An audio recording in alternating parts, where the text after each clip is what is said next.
Nagsimula na sa kanilang pag-iimbestiga ang ahensya ng National Bureau of Investigation Central Visayas o NBI-7 sa mga flood control projects sa rehiyon.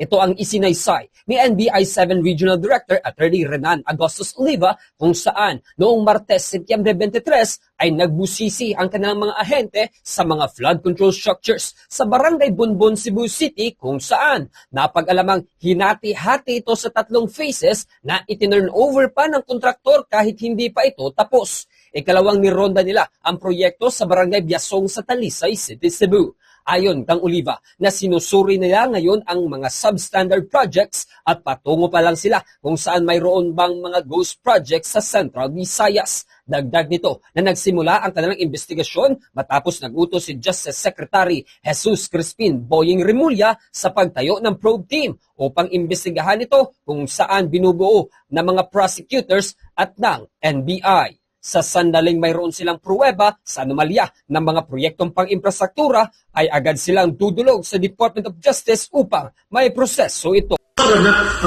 We started last week.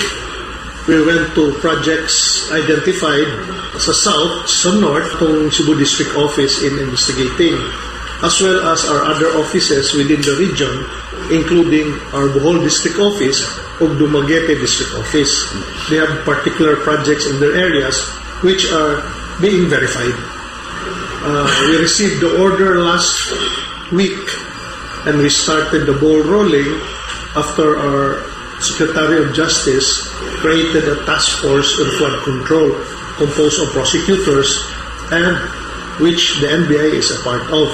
Ating napakinggan si Attorney Renan Agustos Oliva, ang NBI-7 Regional Director. Mula rito sa lungsod at lalawigan ng Cebu, ako si Bombo Ken Apor. This is Bombo Radio Philippines, the #1 and most trusted source of news and information. Basta Radio.